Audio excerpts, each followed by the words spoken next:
tanggalin muna natin yung mga namuong jelly ace na yan. Tsaka yung mga dumi-dumi sa fins. Tsaka yan, tatanggalin din natin yung mga nasa cover ng aircon. Ayan, bombay na natin ng todo yan. Para mawala yung mga dirts na.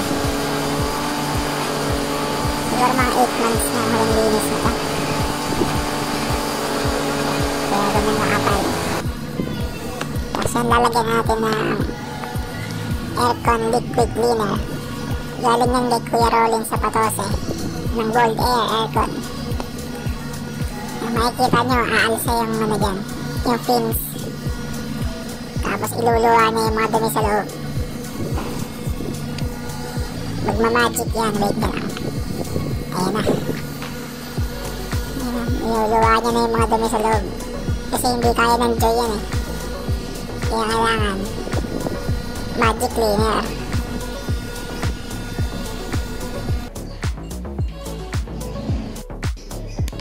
Tapos lagyan din natin yung likod ng magic cleaner para lahat ng fins malinis, para okay pa sa alright.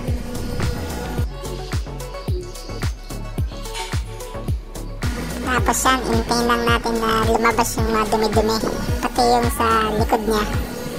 Kailangan lagyan din natin para kabilaan yung paglabas ng mga dumi sa loob, yung mga naniniksik na mga dumi. Ayan. Tapos hintay na lang natin yan mga 2 minutes, lalabas na yung mga dumi-dumi sa loob. Luluwa niya na yan, oh. Parang ganyan, oh. Magbabubbles, tapos umuusok-usok pa yan. Tapos ayan magiging resulta niya pagkatapos. Iniluluwa niya na yung mga dumi kasabay ng bula. Ayan, para todo linis. Ayan, ay nasa harap. Ayan, sobrang dumi. Ilabas niya na lahat. Ayan na guys, wala na siya mga dumi-dumi sa loob. Nabomba ko na yan, nalinis ko na. Tapos na-insert ko na ulit yung mga cover niya at saka ibang parts niya. Tsaka yung mga controller niya. Ayan, paikot. Kaya solid na yan. Malinis pa sa... malinis yan.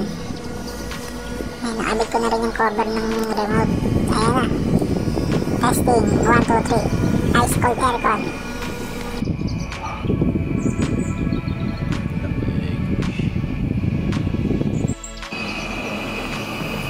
Mausok-usok pa yan, ha.